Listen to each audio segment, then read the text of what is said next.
Hello বন্ধুরা, কেমন আছো? আজকে তোমাদের জন্য আমি একটা গাড়ি নিয়ে এসেছি, একদম অ্যাফোর্ডেবল প্রাইসের মধ্যে পেয়ে যাবে তোমরা গাড়িটা। তোমরা দেখতেই পাচ্ছ, কন্ডিশনটা দেখে নাও। কন্ডিশনটা কিন্তু একদম গুড কন্ডিশনে আছে। সবার প্রথম অ্যাড্রেসটা তোমাদের বল দিই। অ্যাড্রেসটা হচ্ছে এটা আগরতলা এডি নগর, ঠিক আছে? আর গাড়িটা দেখতে পাচ্ছ, এটা হচ্ছে টাটা জেস্ট, আর 2018 মডেল। এটা তোমরা কন্ডিশনটা দেখে নাও, 2018 আর টাটা জেস্ট আর এডি নগর, কিন্তু এটা আগরতলা এডি নগর, ঠিক আছে অ্যাড্রেসটা। এখন তোমাদের আমি বলে দিই, এই গাড়িটাতে কিন্তু রিফাইন্যান্স অ্যাভেলেবেল আছে, বাইরে রাখা, তোমরা বুঝতেই পারছো, আর বৃষ্টি হচ্ছে তাই একটু নোংরা হয়ে আছে, ঠিক আছে?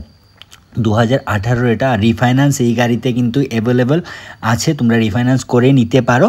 আর গাড়িটা একটা কথা বলে দিই, 1 লাখ টাকা ডাউন পেমেন্ট দিয়ে কিন্তু তোমরা গাড়িটা নিতে পারবে। আর গাড়িটার প্রাইস হচ্ছে 3 লাখ টাকা হচ্ছে গাড়ির অরিজিনাল প্রাইস। আর এই প্রাইসটা কিন্তু আস্কিং প্রাইস, তাই তোমরা কথা বলে দেখতে পারো, কিছু একটা কম বেশ হয়ে যাবে। আর 1 লাখ টাকা কিন্তু তোমরা ডাউন পেমেন্ট দিয়ে, যদি কেউ ক্যাশে নিতে চাও তাহলে ক্যাশে নিতে পারো, আর যদি কেউ রিফাইন্যান্স করে নিতে চাও তাহলে 1 লাখ টাকা দিয়ে কিন্তু গাড়িটা তোমরা নিতে পারবে, ঠিক আছে? আর কিছু জানার যদি থাকে তাহলে স্ক্রিনে যে নাম্বারটা দেওয়া আছে ওই নাম্বারে তোমরা যে কোনো সময় যোগাযোগ করতে পারো।